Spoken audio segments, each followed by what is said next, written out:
Pour un comptable en Belgique, aujourd'hui, les règles anti-blanchiment, ce n'est plus juste une case à cocher dans un formulaire. Non, c'est devenu bien plus que ça.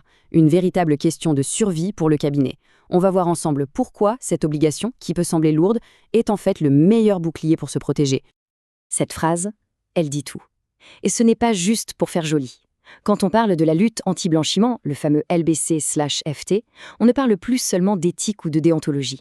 Non, on parle de la condition même de l'existence d'un cabinet. Le risque est devenu existentiel, tout simplement. Bon, première section. D'où vient toute cette pression, juste? On va se pencher sur l'origine de ces règles pour comprendre pourquoi, aujourd'hui, on n'a plus vraiment le choix. Alors, cette pression, elle ne sort pas de nulle part. Tout part d'en haut, du GAFI, le groupe d'action financière. C'est un peu le gendarme mondial de la finance. Et ce gendarme a mis la Belgique sous haute surveillance, avec un message très clair, il faut faire le ménage. Et ça descend en cascade directement sur l'ITA, l'Institut des comptables, qui doit à son tour prouver que ses membres sont irréprochables. L'enquête annuelle, ce n'est donc plus une formalité, c'est un véritable test de crédibilité pour toute la profession. Ok, mais comment on réussit ce test alors? Le mot d'ordre, c'est l'esprit critique. Attention, l'idée, ce n'est pas de transformer chaque comptable en Sherlock Holmes, non. C'est beaucoup plus simple, il s'agit d'arrêter de fermer les yeux sur ce qui dérange. C'est ça, le fil rouge de toute la démarche. On analyse, on se pose des questions et surtout, on documente le moindre doute. Deuxième section. L'obligation. C'est clair. Mais concrètement, comment on s'organise dans un cabinet? Eh bien, la réponse tient dans une structure très solide, une sorte de triangle d'acier. Ce triangle, il repose sur 3 rôles essentiels, 3 piliers, qui sont la base de la défense du cabinet. Chacun a une mission bien précise, et si un seul de ces piliers vacille, c'est tout l'édifice qui risque de s'effondrer. On va les regarder un par un.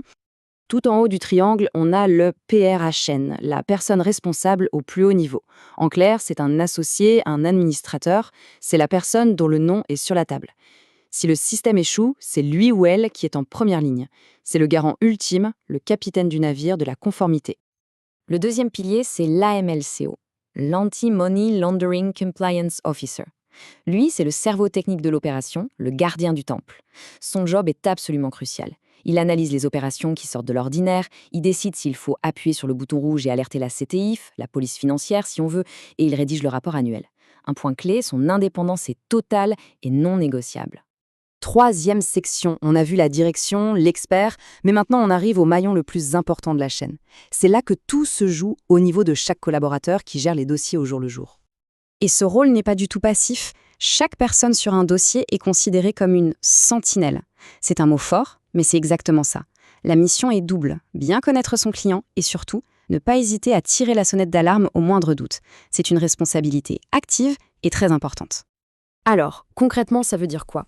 C'est simple et c'est pas négociable. D'abord, connaître son client sur le bout des doigts, et pas juste au début. Ensuite, avoir l'œil pour repérer les trucs qui clochent, des flux d'argent qui ne correspondent pas à l'activité normale. Et enfin, la règle d'or, la plus importante, ne jamais garder un doute pour soi. On en parle immédiatement à la MLCO. La complaisance, même avec le client le plus sympa du monde, c'est l'ennemi numéro 1. Quatrième section. Bon, imaginons le pire scénario. La chaîne de défense se brise. Quelqu'un voit quelque chose, mais choisit de se taire. Quel est le prix de ce silence? Et attention, la note peut être vertigineuse, elle se pèse sur plusieurs fronts. On va commencer par le premier, les sanctions administratives, celles qui tombent directement de l'ITA.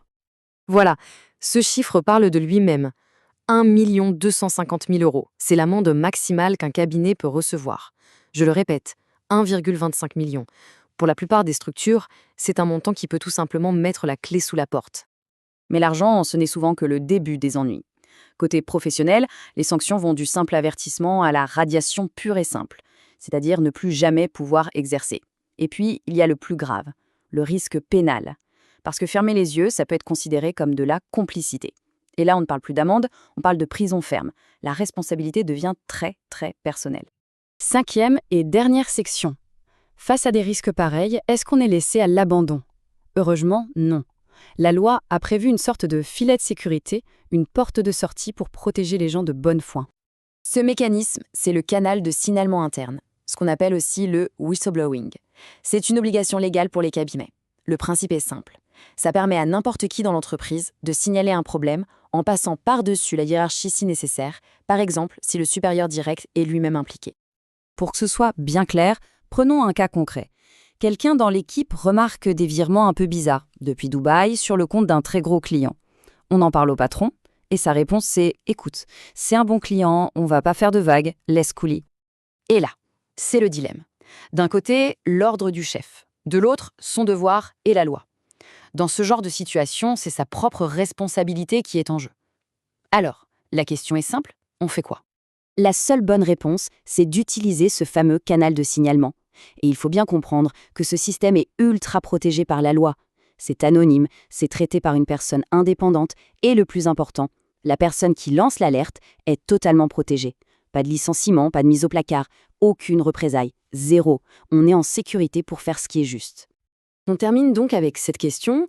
Après tout ce qu'on vient de voir, cet esprit critique qui pouvait sembler être une contrainte au début, n'est-ce pas finalement le meilleur bouclier possible, la protection la plus efficace pour le professionnel, pour son cabinet et au fond, pour l'intégrité de tout le métier? Je crois que la réponse est assez évidente.